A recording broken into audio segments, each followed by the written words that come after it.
մենք ամեն մեկս որ մենակ մեր գլխի տերը չի նույնպես եւ նաեւ Միքայել Սրբազանը իր գլխի տերը չի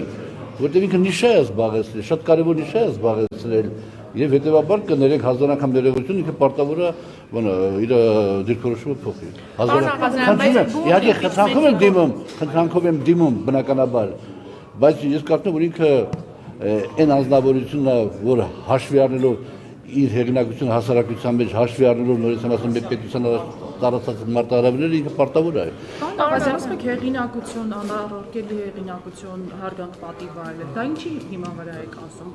Պնդում եք անում առանց Դե ես դա անում եմ, ես հիմա դուք կարող եք չհամաձայնվել, չէ, իհարկե սուբյեկտիվ է, բնականաբար սուբյեկտիվ է, իմ տեսակետը սուբյեկտիվ է, բայց բնականաբար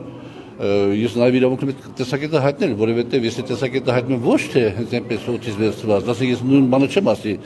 Բագրատ Գալստանյանի մասին, բնականաբար էլի սուբյեկտիվ կարծիք իհարկե, բայց ես իր մասին ասում եմ, որովհետև ես տարիների վեր հետևել եմ իր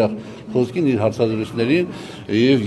Նիկոլ Փաշինյանից ավելի մեծ վարկանիշ ունի, ճիշտ հասկացա։ Չեմ կարող ասել Նիկոլ Փաշինյանից այդ հնարավորությունը ես չունեմ, որովհետև այդպիսի գնահատականներ տամ, որ մեծ վարկանիշ ունի, թե մեծ վարկանիշ ունի Այստեղ խնդիրը այն է, որ Միքայել Սրբազանի սուրճ կոնսոլիդացիան առաջանում է եւ կառաջանա անկասկած ես վստահություն ունեմ, որ կառաջանա նաեւ լայն այսպես կոչված կոնսոլիդացիա հասարակության մեջ էլ